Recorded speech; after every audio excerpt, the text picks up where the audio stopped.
നിന്റെ തലമുടി കരികാലന്റെ കാല് പോലെ കറുത്തിരിക്കുന്നു എന്നാണ് വരിയുടെ അർത്ഥം. ആരാണപ്പ ഈ കറുത്ത കാലുള്ള കരികാലൻ? ഉറയൂർ തലസ്ഥാനമാക്കി ഭരിച്ചിരുന്ന ആദ്യകാല ചോളവംശത്തിലെ അതിശക്തനായ രാജാവ്.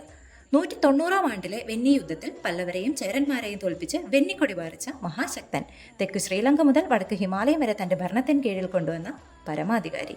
നേപ്പാളിലെ ചോ ലാ പാസൊക്കെ കരികാല ചോളൻ നിർമ്മിച്ചതാണ്. ഇദ്ദേഹത്തിന്റെ ഏറ്റവും പ്രസിദ്ധമായ നിർമ്മിതി 2000 വർഷങ്ങൾക്ക് മുമ്പ് കാവേരി നദിക്ക് കുറുകെ പണിത കല്ലണൈ ഡാമാണ്. ഇനി പേരിലേക്ക് വരാം. തന്റെ പിതാവിന്റെ മരണശേഷം സിംഹാസനത്തിന് വേണ്ടിയുള്ള വടംവലിക്കിടെ കുട്ടിയായിരുന്ന ഇദ്ദേഹത്തെ ചിലർ ഒരു മുറിയിൽ പൂട്ടിയിട്ട് ആ മുറിക്ക് തീവെച്ചു. ബന്ധുവായി ഒരാൾ രക്ഷപ്പെടുത്തിയെങ്കിലും ഒരു കാൽ മാത്രം പൊള്ളലിൽ കത്തിക്കരിഞ്ഞുപോയി. അതിനാൽ കരിഞ്ഞ കാലുള്ളവൻ എന്ന അർത്ഥത്തിലാണ് കരികാലൻ എന്ന പേര് വന്നതെന്നാണ് പൊതുവെ പറയപ്പെടുന്നത്.